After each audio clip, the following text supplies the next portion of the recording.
There are some tough decisions to be made. I have read, categorized, and analyzed more than 500 comments I received on my videos and posts about the Ctrl-MC project. And it's not all good. Perhaps you haven't heard about the Ctrl-MC project? Well, take a look at this.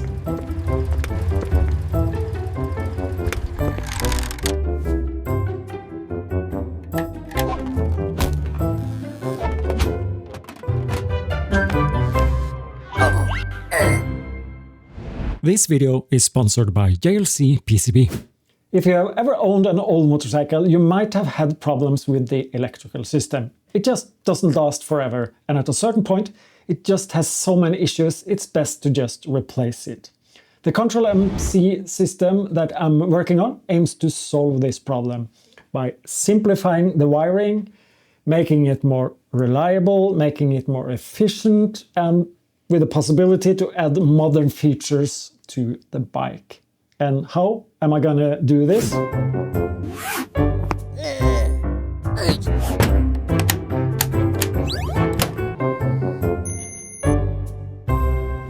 It's of course not gonna be like that.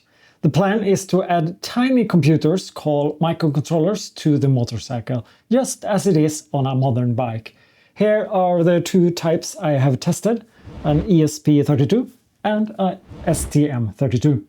And that is also one of the tough decisions I have to make today. Which of these to move forward with? I can see from my analytics that there are people that are not going to be happy with my choice. And I've also got several critical questions about the new overall plan on how I'm going to use these microcontrollers on the motorcycle, which looks something like this.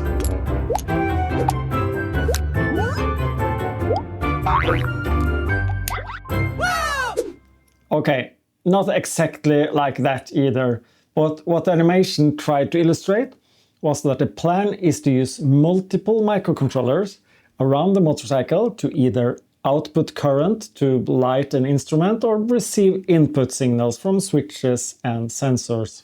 By using multiple units, these can be put close to the motorcycle's components and minimize and simplify the wiring. The microcontrollers need to communicate to each other using a data network. For this, I'm going to use a technology you've probably heard of, Canbus. It's a standardized network system used in many industries and in most cars and motorcycles these days. But I can read here from the feedback I have got that not everybody think this is a good idea. Let me read to you some of the arguments I've got. It's too complex, difficult to troubleshoot, it needs to be terminated. I can add to that, if you have several components with a Canbus network, each of the ends need a specific device, a small resistor, to avoid the signal bouncing back into the network. So it's an extra small little thing there at the end of the network. And it says here that other alternatives are good enough. I can use serial communication, SPI or I2C. Other type of simpler network protocols can be used. And to be honest, this is not wrong. It can be done more easily. Canbus is more complex than many other solutions, but it is the most reliable solution. And the electrical system on a motorcycle, it's pretty important. You don't want the lights to suddenly turn off because of a communication error in the middle of a tunnel or late at night. It needs to be a reliable system. And the most reliable system wins. That's also some of the positive feedback I have got when it comes to the Canbus.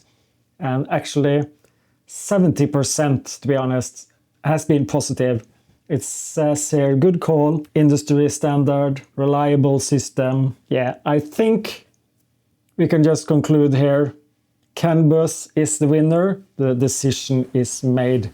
And that is why I have already designed my first PCB and ordered it actually from JLCPCB. And it's what I call a power and Canbus module, because the microcontroller, regardless of ESP32 or STM32 or whatever microcontroller to use, they don't have a Canbus transceiver built in.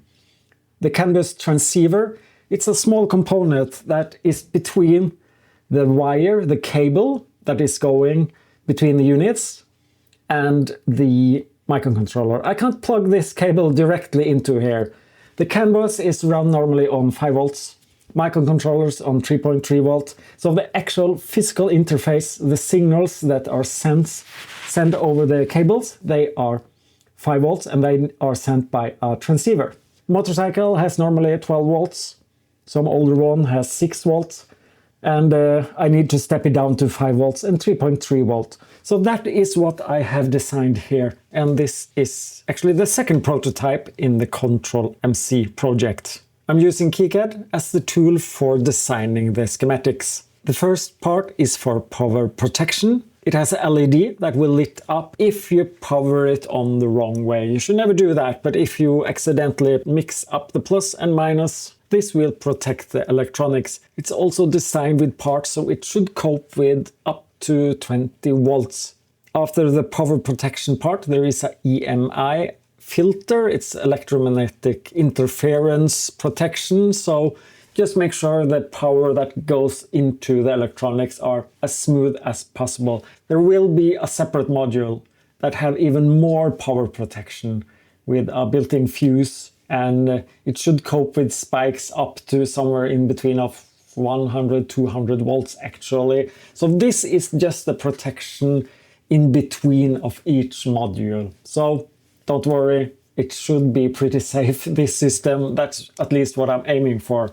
The next part is then the DC to DC, the step down from 12 volts to 5 volts, and then the step down from 5 volts to 3.3 volts. And this voltage is then fed into the Canbus transceiver part. There are also some components here making sure that the signal sent over the Canbus is as good as possible. And the last part here on the schematics is just some connectors. I've not spent any time yet figuring out what kind of connectors to use, so it's more or less just placeholders, standard pin headers used where connectors is to go. All the other parts are automotive graded parts, so they should be highly reliable and properly suited for a motorcycle project. Except this is a prototype, so I've made a version with cheaper parts. I'm using JLCPCB to produce this first module. I've been so fortunate to get them to sponsor this project, so please pay them a visit and help out this channel if you're gonna buy something. I have an affiliate link as well. So what I've done when I've built this is that I have searched for automotive parts, really high quality parts, for instance from Texas Instruments. They are not the cheapest one, but they should be very good. And then I have designed this module, and then the price is a bit high, maybe it's not even working, so then I replaced with standard parts, similar parts, just to get a cheap prototype now at first. Let me show you a bit of how I've done this using JLCPCB's parts library. Since I'm a novice when it comes to electronics, I've got a lot of help from AI. For instance, I can ask here, suggest an automotive graded resistor 10k ohms from JLCPCB's parts library, include the part number. And just like that, the AI agent helps me to investigate finding a suitable component, normally also with some explanations so you can learn a bit along the way.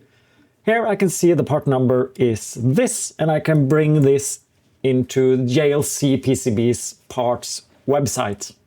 Here I can just paste the part number and click on the product, and the first thing to check is it in stock? Do they have this on storage? And from this page I can just look into more details about the product. For instance, click on the datasheet, and I can see that it's an automotive graded component, and I can scroll down of course and see even more details about this product, and you can see here it's AAC Q200 qualified.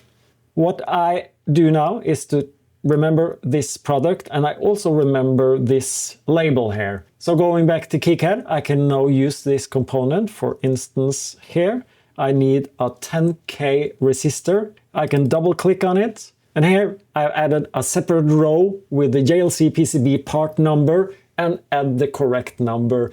And I do this for all parts that I have on my schematics. So I know exactly what JLCPCB part number to use for every part. The next part here now, when I've built out my schematics, I have picked out all the parts I want to use. Then comes the design process. It takes some time, but you're laying all the parts out on a two-dimensional space. You can see the different kind of layers, how it's gonna look like. You can see it from the front, or you can focus on the back side. You can also get a three-dimensional view of how it is gonna end up. So, designing a PCB is great fun, and it has a lot of steps to it. It's just building up the schematics and finding parts, focusing on the electronics part first, and then you have the physical layout, making it actually work in real life.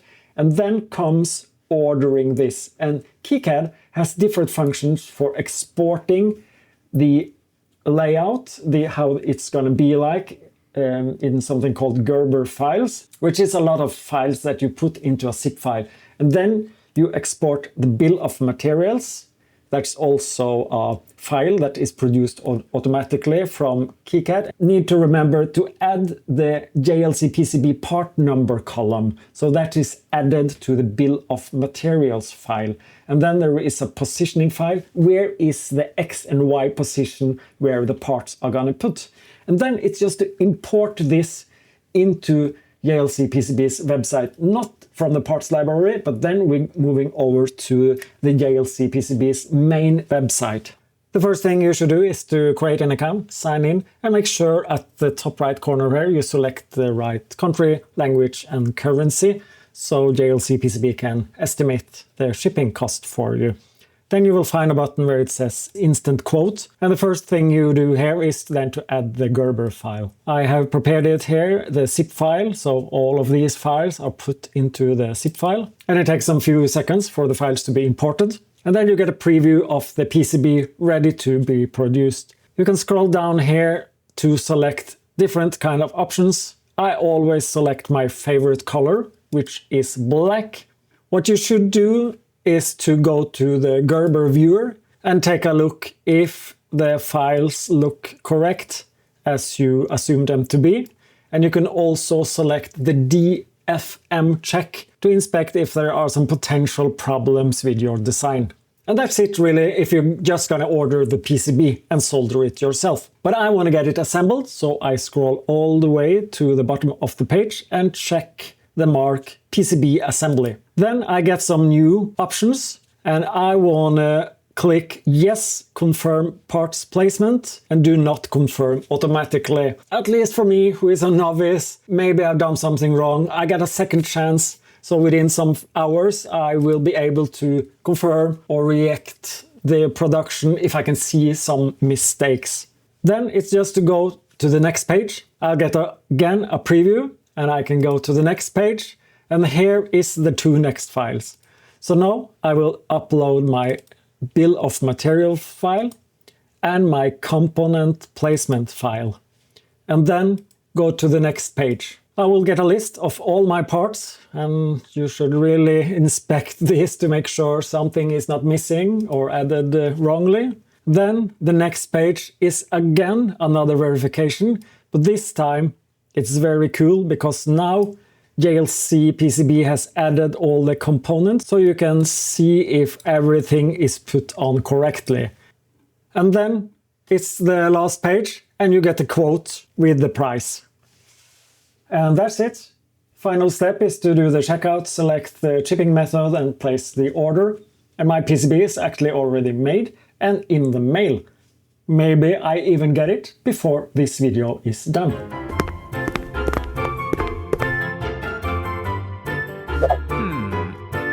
It's time to move over to the big controversy. What microcontroller should be used?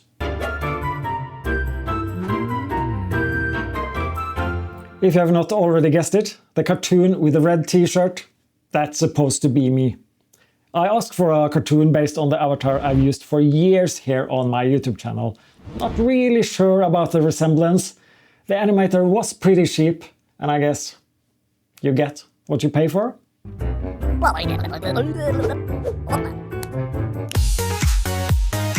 I need to have a serious talk with my animator. The plan was to sprinkle the videos with these animations to illustrate project challenges and solutions, but I don't know. Let me get back on track. So, what microcontrollers is best for this project? And this has been a difficult choice. I have considered all the feedback I have got from my videos. And I've been doing some kind of research online in addition to that to figure out what could be the best. And I have made a decision. And I will be using the STM32. And I know this will be disappointing for some. The most important criteria for the Ctrl-MC system is 1. It needs to have a good Canbus controller. 2nd, it must be reliable, even in pretty harsh environment as on a motorcycle.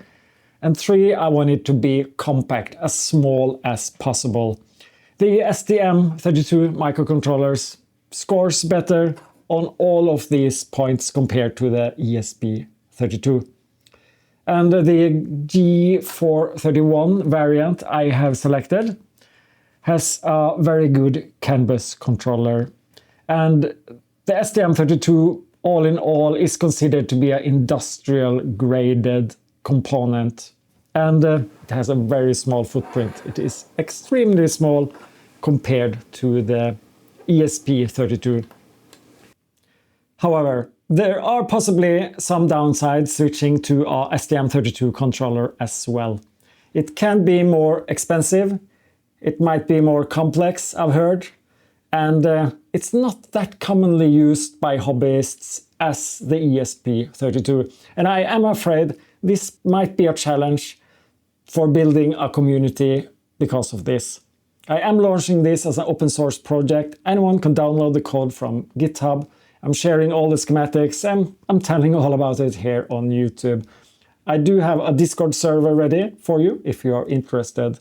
But when it comes to the price, this controller, the G431 variant, is not very expensive. JLCPCB sell these for $2 per piece, and even less if you buy them in bigger quantities when you order them as part of a custom PCB build. And I think even though it's an entry-level STM32, the lower spec type, it does run on a 170 MHz single-core processor. I do think that's plenty powerful enough for the main units I will be making as the first prototypes. But of course, time will tell. I think the biggest issue with moving over to the STM might be the complexity. I have been told it's quite more advanced, complex, demands more of the developer programming it compared to the ESP32. Not maybe that many libraries that support it either. So of course I had to test it before I made up my mind.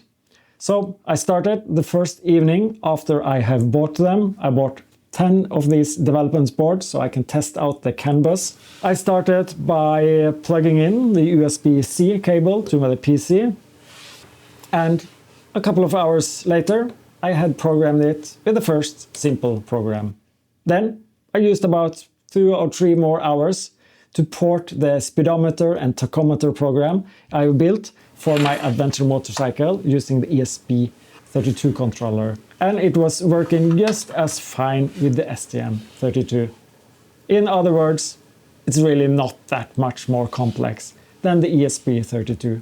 It's more or less the same, at least using VS Code, Platform IO, and the Arduino framework programming in C++ as I do when prototyping for the Ctrl-MC project. I also used one day testing out ST Microelectronics' own development platform, the Cube IDE. I made a C program. It was a bit of a learning curve there, and my plan now is first to do the prototyping using Arduino. Let's see later if I should move over, redo it in STM's own development platform. That's more likely to give a better performance and better stability if it's done right. The third evening, I made a discovery that made the decision to switch even easier. I decided to test using the ST-Link. This adapter, USB adapter, plugs into the PC, and then there are some cables that goes to the development board for programming it, instead of using the USB-C. Yeah, I must say, it does speed up the programming, easier to use than the USB-C, but that's not the main reason why I wanted to test it. This device enables me to run the program in debug mode from VS Code. I can set a breakpoint anywhere in the program, in the code, and it will pause the microcontroller at this position. And then I can go step by step forward from my PC and inspect all the variables from VS Code. I know this is possible to do for the ESP32 as well. I have looked into it a couple of times, but it looks extremely complex on the ESP32. I don't know, but the fact that this just worked right out of the box the first try with the STM32, well, I was sold.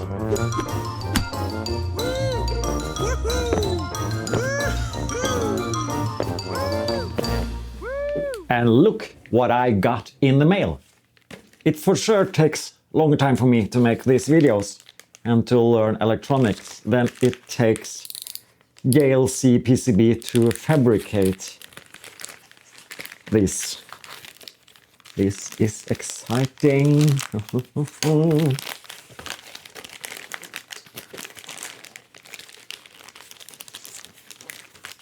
Oh. There you go. Aha. Slightly a different color, actually. A bit more purplish blue. So let's see what's inside here. The planning is then more or less done. I've decided how to make it, so now it's just to make it. And the next now will be to... I've ordered 5 of these power and Canbus modules, so I will pair up with 5 of the STM development boards. And then it's just to start the programming, making the code that... Ooh!